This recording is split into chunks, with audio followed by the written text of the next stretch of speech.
Bonjour mes amis Capricorne, bienvenue sur ma chaîne Intuition des Sirènes. Je suis ravie de vous retrouver dans cette nouvelle vidéo. J'espère que vous allez bien et je vous invite à vous abonner à la chaîne. Chut, reste là, ne bouge pas. Ce que tu es sur le point d'entendre, très peu de gens sont prêts à le recevoir. Non pas parce que c'est compliqué, mais parce que la plupart des gens passent leur vie à courir tellement vite qu'ils n'entendent plus les murmures de leur propre âme. Toi, tu t'es arrêté, tu es là. Et ce simple fait raconte déjà quelque chose de profond sur l'endroit où tu en es dans ton parcours. Je vais te confier quelque chose que je perçois, et je te demande de ne pas chercher à l'analyser tout de suite. Laisse-le simplement entrer, comme une goutte de pluie chaude sur une terre assoiffée. Ce que tu appelles ta souffrance est en train de se transformer, pas de disparaître, de se transformer. Et la différence entre les deux est immense. Quand quelque chose disparaît, il ne laisse rien derrière lui. Quand quelque chose se transforme, il devient autre chose. Quelque chose de plus riche, de plus profond, de plus utile. Et c'est exactement ce processus qui est à l'œuvre dans ta vie en ce moment. La douleur que tu as portée, les épreuves que tu as traversées, les nuits lourdes et les matins gris, tout cela n'est pas en train de s'évaporer comme si rien ne s'était passé. Tout cela est en train de devenir le terreau d'une nouvelle réalité. Et cette nouvelle réalité, laisse-moi te la décrire parce que je la sens avec une netteté qui me surprend moi-même. Imagine un forgeron. Il prend un morceau de métal brut, informe, terne. Il le plonge dans le feu. Le métal rougit. Il souffre de la chaleur. Il perd sa forme initiale. Tout observateur extérieur pourrait croire que le métal est en train d'être détruit. Mais le forgeron sait. Il sait que ce passage par le feu est le seul chemin vers la lame, vers la beauté, vers la fonction, vers la puissance. Sans le feu, le métal reste un bloc inutile. Avec le feu, il devient une épée, un outil, une œuvre d'art. Tu es ce métal. Et le feu que tu as traversé n'était pas une punition, c'était une forge. Ce que Intuition des Sirènes perçoit pour toi en cet instant, c'est que tu arrives au moment où le forgeron retire la lame du feu. Le métal est encore chaud, il rougeoie encore, mais la forme est là. La trempe est faite, il ne reste plus qu'à polir et à révéler l'éclat qui était caché sous la surface rugueuse. Il y a un mot que je voudrais installer entre nous comme une lanterne dans la nuit. Ce mot, c'est transmutation. La transmutation, c'est l'art de transformer le plomb en or. Les alchimistes d'autrefois passaient leur vie entière à chercher cette formule dans leur laboratoire. Ce qu'ils ne comprenaient pas toujours, c'est que la véritable transmutation ne se fait pas dans un creuset de cuivre. Elle se fait dans le cœur humain. Dans ta capacité à prendre une souffrance et à en extraire de la sagesse. À prendre une perte et à en tirer une liberté. À prendre un effondrement et à y trouver le socle d'une reconstruction plus solide. Et toi, sans même le savoir, tu es un alchimiste. Tu l'as toujours été. Chaque épreuve que tu as traversée, tu ne l'as pas simplement subie, tu l'as traversée. Ce verbe est important. Traverser, c'est entrer par un côté et ressortir par l'autre, c'est ne pas rester coincé au milieu. Et si tu es là aujourd'hui, en train d'écouter ces mots, c'est la preuve vivante que tu as traversé chaque tempête. Pas une seule ne t'a englouti. Pas une seule ne t'a gardé prisonnier. Tu es toujours ressorti. Peut être abîmé, peut être fatigué, mais debout, toujours debout. Et cette capacité à te relever, encore et encore, n'est pas un hasard. Ce n'est pas de la chance. C'est une force qui vit en toi, et qui est bien plus ancienne que les circonstances de ta vie actuelle. C'est une force d'âme, une résistance du cœur, un refus profond, viscéral, de laisser la nuit avoir le dernier mot. C'est cette force-là qui a préparé le changement dont je vais maintenant te parler. Parce que le changement qui arrive n'est pas un accident. Ce n'est pas un coup de chance qui tombe du ciel sur quelqu'un qui n'a rien fait pour le mériter. C'est l'aboutissement naturel de tout ce que tu as construit dans l'invisible. Chaque fois que tu as choisi la gentillesse quand tu aurais pu choisir la colère. Chaque fois que tu as tendu la main quand tu aurais pu fermer le poing. Chaque fois que tu as continué à croire quand tout semblait te donner des raisons d'abandonner. Toutes ces petites décisions, ces micro-actes de foi quotidiens ont tissé un filet sous tes pieds. Un filet que tu ne pouvais pas voir, mais qui était là, qui est là, et qui maintenant est prêt à te porter vers quelque chose de nouveau. Je veux te parler de ce que signifie vraiment la fin d'une souffrance. Parce que c'est un concept que l'on comprend souvent mal. Quand on souffre, on imagine que la fin de la souffrance ressemble à l'opposé exact de ce qu'on vit. Si on est triste, on pense que la fin de la souffrance, c'est la joie permanente. Si on est seul, on pense que c'est la présence constante de quelqu'un. Si on est perdu, on pense que c'est une carte parfaite avec un itinéraire tracé au millimètre. Mais la vie ne fonctionne pas par opposition. Elle fonctionne par intégration. La fin de ta souffrance ne va pas ressembler à l'effacement de tout ce qui t'a fait mal. Elle va ressembler à un changement dans ta relation avec la douleur elle-même. Tu ne vas pas cesser de ressentir, tu vas cesser d'être emprisonné par ce que tu ressens. C'est comme la différence entre être sous l'eau et nager. Dans les deux cas, tu es dans l'eau. Mais dans un cas, tu te noies et dans l'autre, tu avances. Ce qui est en train de se mettre en place pour toi, c'est cette capacité à nager, à te mouvoir dans les courants de la vie avec une aisance que tu n'as jamais connue. Les vagues seront toujours là, elles font partie de l'océan. Mais toi, tu ne seras plus submergé. Tu sauras les lire, les anticiper, les chevaucher. Et cela change absolument tout dans l'expérience quotidienne de vivre. Pense un instant à la dernière fois où tu as ri sans raison. Pas un rire provoqué par une blague ou par une situation comique. Un rire qui a surgi de nulle part, du fond de toi, comme une source souterraine qui jaillit. Si tu te souviens de ce moment, tu sais de quoi je parle. Ce rire-là, c'est la signature de ton âme. C'est le son qu'elle fait quand rien ne l'empêche d'être elle-même. Quand les couches de protection, de méfiance, de douleur accumulées se fissurent suffisamment pour laisser passer la lumière d'origine, le changement qui arrive va multiplier ces moments, ces éclats de joie spontanée, ces instants où tu te surprendras à sourire, sans raison. Ces matins où tu ouvriras les yeux et où la première pensée qui te traversera ne sera pas une inquiétude mais une curiosité, une envie, un élan. Cela ne veut pas dire que chaque jour sera parfait. Cela veut dire que ta ligne de base va changer. La fréquence fondamentale sur laquelle tu vibres va monter d'un cran.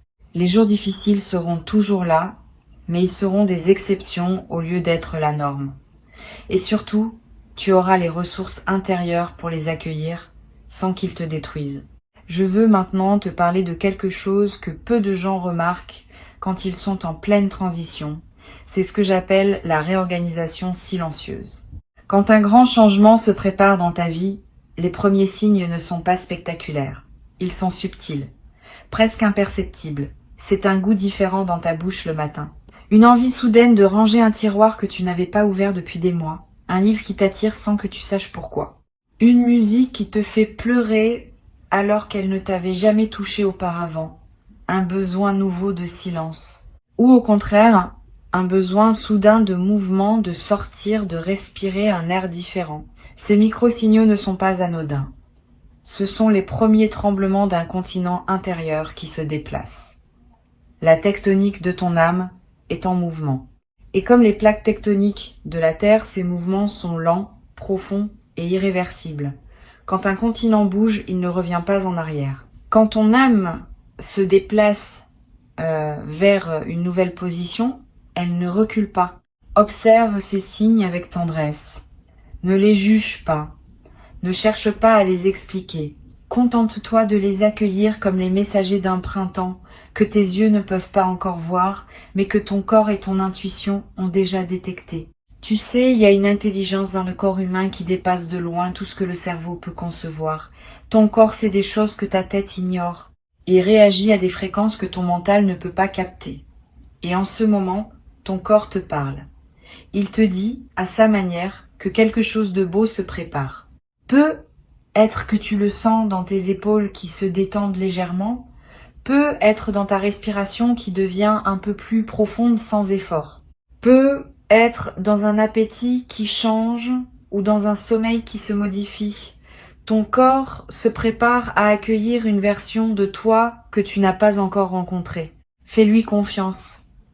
Il est ton allié le plus fidèle dans cette transformation. Il y a un aspect de ce changement que je veux aborder avec toi et c'est peut être le plus délicat. C'est la question du mérite.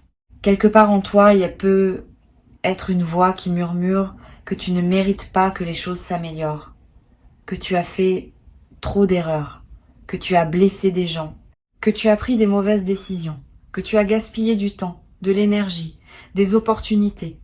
Et cette voix, elle peut être même des arguments convaincants, des souvenirs précis, des preuves accablantes. Mais cette voix confond deux choses. Elle confond la responsabilité et la condamnation. Être responsable de ses erreurs, c'est sain, c'est mature, c'est nécessaire. Mais se condamner soi-même à une souffrance perpétuelle à cause de ses erreurs, ce n'est ni sain, ni juste, ni utile. La vie n'est pas un tribunal. Elle n'émet pas de sentence définitive. Elle offre des cycles, des renouvellements, des secondes chances, des troisièmes chances, des centièmes chances. Parce que la vie comprend quelque chose que le mental humain a du mal à saisir. Chaque erreur est un apprentissage et chaque apprentissage rapproche de la lumière. Tu mérites ce qui vient, non pas parce que tu es parfait, mais précisément parce que tu ne l'es pas. Parce que malgré tes imperfections, malgré tes chutes, malgré tes zones d'ombre, tu as continué à avancer. Tu n'as pas renoncé à toi-même. Et ce simple fait, ce refus discret de baisser les bras, est la chose la plus noble et la plus courageuse qu'un être humain puisse faire. L'énergie que capte Intuition des sirènes pour toi porte en elle cette nuance essentielle. C'est pas un changement qui va te demander de devenir quelqu'un d'autre. C'est un changement qui va te permettre d'être enfin toi-même, pleinement, sans honte et sans masque. Tout ce que tu as refoulé, tout ce que tu as caché, tout ce que tu n'as pas osé montrer au monde par peur du jugement, c'est exactement cela qui constitue ton trésor.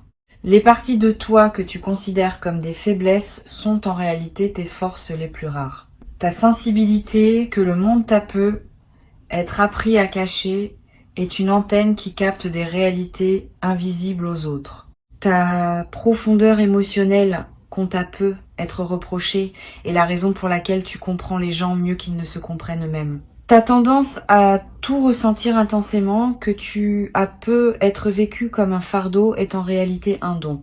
Et ce don est sur le point de trouver sa place dans le monde, sa vraie place. Pas celle que les autres ont définie pour toi, pas celle que la société attend de toi. Ta place à toi. Celle qui a la forme exacte de ton âme. Je perçois quelque chose de très spécifique. Quand je me connecte à ton énergie, c'est comme si tu avais passé des années à essayer de t'adapter à un monde qui n'était pas calibré pour toi. Comme si tu avais essayé de jouer une partition écrite pour un autre instrument, tu as fait de ton mieux. Tu as essayé d'en tirer une mélodie acceptable. Mais au fond de toi, tu sentais que le son n'était pas juste, que quelque chose manquait, que tu n'étais pas à ta place. Ce sentiment ne venait pas d'un défaut en toi. Il venait du fait que tu jouais la mauvaise partition. Et ce qui change maintenant, c'est pas toi. C'est la partition. La vie est en train de te présenter une nouvelle musique. Une musique écrite pour ton instrument unique. Et quand tu commenceras à la jouer, tu seras stupéfait par la beauté du son qui en sortira. Un son que tu n'as jamais entendu, parce que personne d'autre ne peut le produire. Il est uniquement le tien. Sais-tu ce qui arrive à un fleuve quand il rencontre un obstacle qu'il ne peut pas contourner? Il ne se bat pas. Il ne se fracasse pas indéfiniment contre la roche. Il monte. L'eau s'accumule, gagne en profondeur, en puissance, en volume, et un jour, elle passe par-dessus, où elle trouve une fissure dans la roche que personne n'avait vue, où elle creuse patiemment millimètre par millimètre, jusqu'à se frayer un nouveau chemin. Le fleuve ne doute jamais de sa destination. Il sait qu'il va vers la mer. Il ne sait pas exactement par où, mais il sait vers où. Et cette certitude paisible lui donne une force que rien ne peut arrêter. Tu portes en toi cette même certitude. Peut être qu'elle est enfouie, peut être qu'elle est recouverte de couches de désillusion et de fatigue, mais elle est là. Cette conviction sourde, presque animale, que ta vie va quelque part de beau, que tout ce que tu traverses te rapproche de quelque chose qui mérite d'être vécu. Et voici un aspect de cette transformation que je trouve particulièrement fascinant. Quand une personne commence à changer de l'intérieur, son environnement met un certain temps à s'adapter. C'est comme quand tu changes de lunettes. Pendant les premières heures, le monde semble légèrement décalé. Tes yeux doivent s'ajuster. Et puis, assez vite, tout devient net.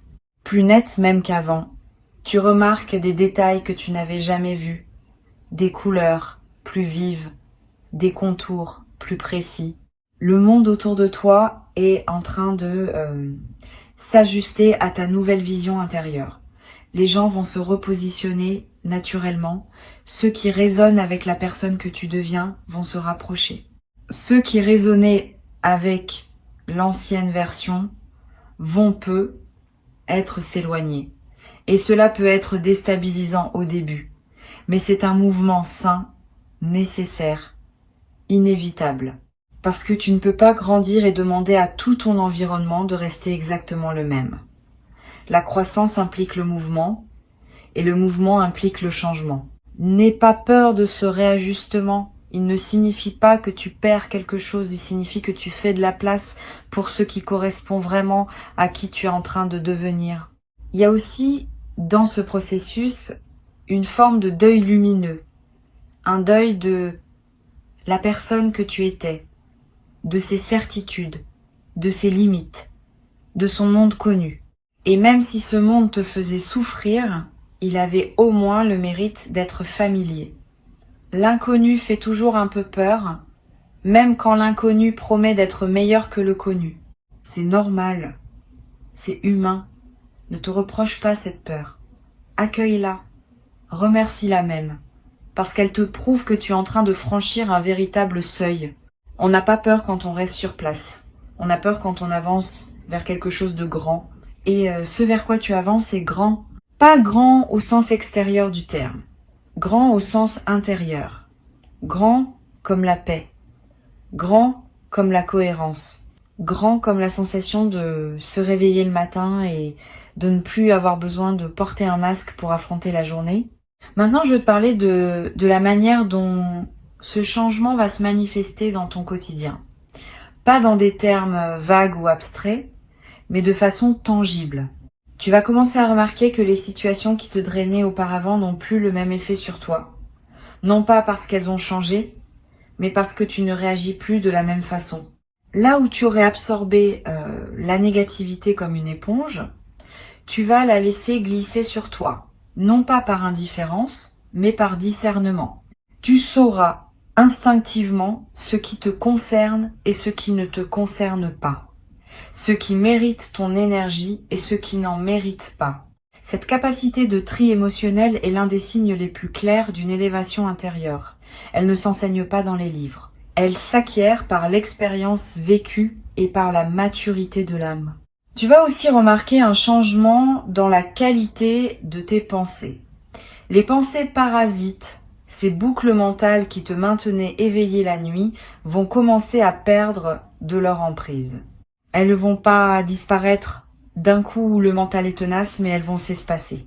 Et dans les espaces entre ces pensées, tu trouveras quelque chose que tu n'avais peu être plus connu depuis longtemps. Le calme. Pas le calme forcé de celui qui médite parce qu'on lui a dit que c'était bon pour lui. Le calme naturel de celui qui n'a plus besoin de fuir ses propres pensées. Le calme de celui qui est en paix avec son paysage intérieur. Ce calme va devenir ton refuge et ta force. Pas un refuge où tu te caches du monde, mais un refuge d'où tu t'élances vers le monde. Avec plus de clarté, plus de présence, plus de joie. Et la joie dont je parle n'est pas l'euphorie passagère que procure un événement heureux. C'est une joie de fond, une joie structurelle. Comme la note fondamentale d'un accord de musique, celle sur laquelle toutes les autres notes s'appuient. Cette joie-là ne dépend pas de ce qui se passe autour de toi. Elle dépend de ce qui se passe en toi. Et ce qui se passe en toi, en ce moment même, est en train de poser les fondations de cette joie durable. Il y a un paradoxe magnifique dans ce que tu vis. Tu as cherché pendant longtemps la sortie de ta souffrance. Tu as cherché des portes, des clés, des solutions. Tu as demandé des réponses à l'extérieur. Et ce que tu découvres maintenant, c'est que la porte était ouverte depuis le début. Tu ne la voyais pas parce que tu regardais dans la mauvaise direction. La sortie de ta souffrance n'était pas devant toi, elle était en toi. Ce n'est pas un cliché, c'est la vérité la plus concrète qui existe. Parce que le jour où tu changes la manière dont tu te regardes toi-même, le monde entier se réorganise autour de cette nouvelle vision. Les mêmes rues, les mêmes visages, les mêmes journées, mais vues à travers des yeux neufs. Des yeux lavés par tout ce que tu as pleuré. Des yeux adoucis par tout ce que tu as compris. Des yeux rendus perçants par tout ce que tu as refusé de laisser te détruire. Ces yeux-là, ce sont les tiens maintenant. Et le monde qu'ils voient est un monde rempli de possibilités que tu ne soupçonnais pas. Je sens que tu es en train d'arriver à un endroit de ton parcours où les pièces du puzzle commencent enfin à s'assembler. Pas tout en même temps, mais suffisamment pour que tu aperçoives le dessin. Pour que tu comprennes que ce qui te semblait chaotique avait en réalité un ordre caché. Un ordre bienveillant. Un ordre qui travaillait pour toi-même quand tu pensais que tout travaillait contre toi. Il y a un mot japonais, kintsugi, qui désigne l'art de réparer la poterie brisée avec de la poudre d'or. Au lieu de cacher les fissures, on les met en lumière, on les rend précieuses. Et l'objet réparé est considéré comme plus beau que l'objet intact parce qu'il porte son histoire dans ses veines dorées. Tu es cet objet. Tes fissures ne sont pas des défauts, ce sont des lignes d'or. Et le changement qui arrive dans ta vie est précisément ce processus de dorure. Tes blessures deviennent des ornements. Tes cicatrices deviennent des preuves de ta force. Ce que tu pensais être les traces de ta destruction devient la cartographie de ta renaissance. C'est peu être la chose la plus belle que je puisse te dire aujourd'hui. Tu n'as pas été brisé pour rien. Tu as été brisé pour être reconstruit en plus beau. Et cette reconstruction n'est pas un espoir lointain. Elle est en cours. Elle se fait en toi, maintenant, à chaque instant, à chaque respiration. Et sais-tu ce que font les arbres qui ont survécu à un incendie de forêt? Leurs troncs portent les marques noires de la brûlure, leur écorce est craquelée, sombre, abîmée. Mais si tu observes attentivement, tu verras que ces arbres-là sont souvent les premiers à reverdir. Leurs racines protégées sous terre pendant que le feu faisait rage en surface, ont continué à puiser l'eau et les nutriments dont l'arbre avait besoin. Et quand le feu s'éteint, ses racines envoient une sève nouvelle, plus vigoureuse encore qu'avant, parce que le sol autour d'elle a été enrichi par les cendres. Le feu qui semblait destructeur a en réalité fertilisé la terre. Tes racines à toi sont intactes. Elles l'ont toujours été. Quoi que tu aies traversé en surface, quelle que soit l'intensité du feu qui a balayé ta vie, la partie la plus profonde de toi n'a jamais été atteinte. Et c'est de cette profondeur que monte maintenant la sève du renouveau. Tu le sens, cette énergie montante. Cette envie timide mais persistante de croire que les choses peuvent être différentes. Ce n'est pas de la naïveté, c'est de la sève. C'est la vie elle-même qui refuse de s'arrêter, qui refuse de te laisser tomber. Il y a une forme de grâce dans tout cela qui dépasse l'entendement humain. La manière dont la vie orchestre les renaissances a quelque chose de mystérieux et de profondément rassurant. Elle ne te demande pas de comprendre le mécanisme. Elle te demande simplement de lui faire confiance, de la laisser opérer en toi, de ne pas interférer avec le processus par ta peur ou ton impatience, de te laisser reconstruire avec la patience du kintsugi, veine d'or après veine d'or. La souffrance que tu as connue avait un sens que tu ne pouvais pas percevoir tant que tu étais dedans. C'est comme essayer de lire un livre en ayant le nez collé contre la page. Tu ne vois que des lettres floues, sans lien entre elles. Mais dès que tu prends du recul, les mots apparaissent. Les phrases se forment. Et l'histoire se révèle. Tu prends ce recul maintenant. Et l'histoire de ta vie commence à se lire d'une manière qui te coupe le souffle, Non pas parce qu'elle est tragique, mais parce qu'elle est belle. Parce qu'elle a une cohérence que tu ne soupçonnais pas. Parce que chaque chapitre, même les plus douloureux, a contribué à te rendre capable de vivre ce qui vient. Et ce qui vient, je te le répète, est à la mesure de ce que tu as traversé. L'univers a cette forme de justice poétique. Il ne te donne pas le bonheur que tu n'aurais pas su reconnaître. Il te le donne quand tu as assez mûri pour le voir, pour le goûter, pour le savourer pleinement, pour ne pas le gaspiller. Tu es prêt, tu es mûr, tu es à la hauteur. Et si une part de toi doute encore, si un coin de ton esprit résiste et se demande si ces mots s'appliquent vraiment à toi, je t'invite à poser ta main sur ton cœur un instant, sans son battement. Ce battement n'a jamais cessé, même dans tes pires moments. Ce battement est la preuve la plus simple et la plus irréfutable que la vie croit en toi, que la vie continue de miser sur toi, que la vie, dans sa sagesse silencieuse, te considère comme quelqu'un qui vaut la peine de battre pour. Et si la vie croit en toi, pourquoi ne croirais-tu pas en elle quand elle te dit que le meilleur est en route? Ce que tu as porté pendant si longtemps, ce poids invisible que personne ne voyait, cette fatigue qui n'était pas physique mais existentielle, ce sentiment d'être décalé par rapport au monde, tout cela est en train de s'alléger. Non pas parce que quelqu'un est venu te l'enlever des épaules, mais parce que tu as développé la force de le déposer toi-même. Et il y a un monde de différence entre les deux. Quand quelqu'un te libère, tu dépends de cette personne. Quand tu te libères toi-même, tu dépends de ta propre puissance. Et cette puissance ne peut plus jamais t'être retirée.